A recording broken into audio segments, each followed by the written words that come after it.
Hi, my name is Jessica Coulter, and I'm talking about when I say participant observation, what do I mean? When I initially heard participant observation, I thought this was a very hands-off type of research, given that there is a lot of observing going on.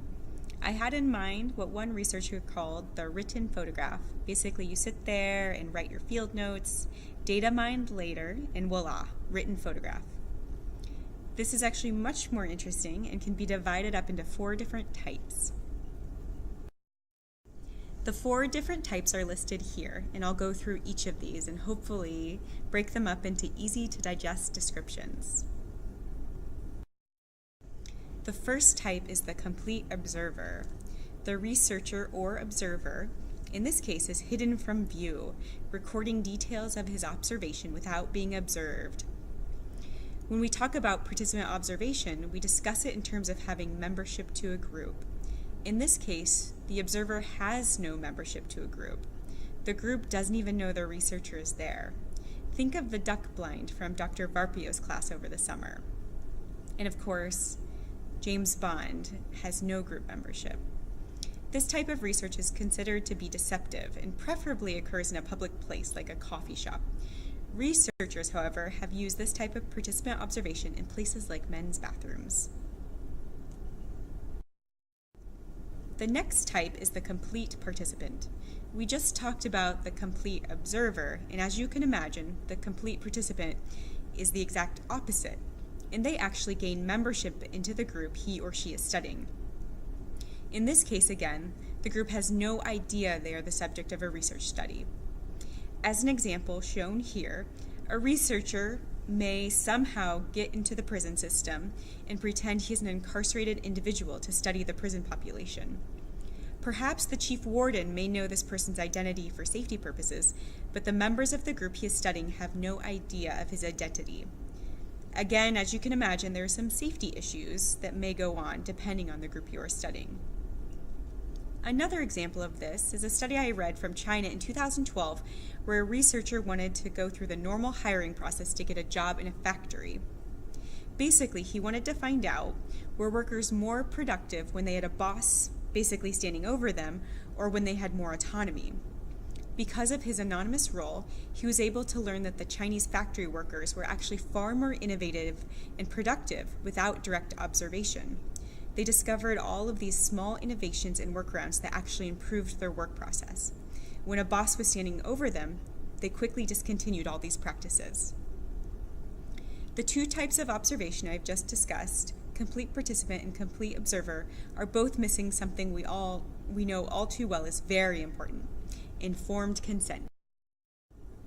Some groups like the APA have justified this type of research, however, when a non-deceptive alternative is not available. They found the research has been very beneficial historically.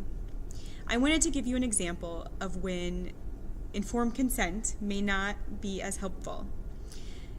So this is called the Hawthorne effect or the observer effect.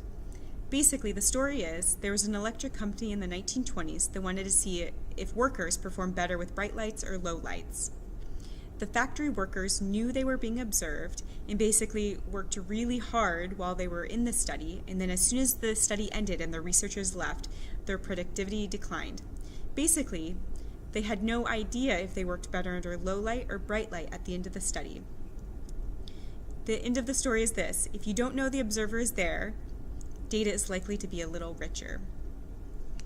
The last 2 types of participant observation I'm going to discuss have the benefit of informed consent. The researchers become part of the group, however, have different levels of membership. I'm going to show you a clip first from the movie Almost Famous to show how this might work. The main character, a young Cameron Crowe, has been hired by the Rolling Stone to write a story on the band. I'd like to interview you or somebody from your band. Oh, the Enemy, a rock writer. This is an example of a type of observation called the observer as participant. In this case, the researcher has a very peripheral role and is not really accepted into the group. Basically, in this type of role, he might not get the information he needs at first.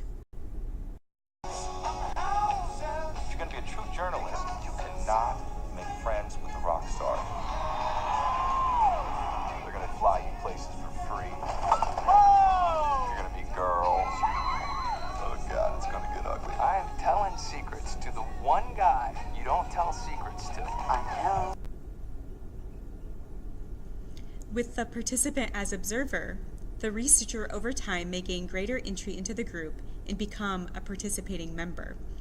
Though it isn't quite as good as the complete participant, the subjects forget after a while that this person is a researcher at all.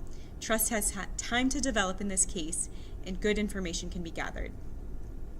I hope you've enjoyed hearing about participant observation and consider using this approach to qualitative research in the future. I also hope you watch Almost Famous. It's a really good movie.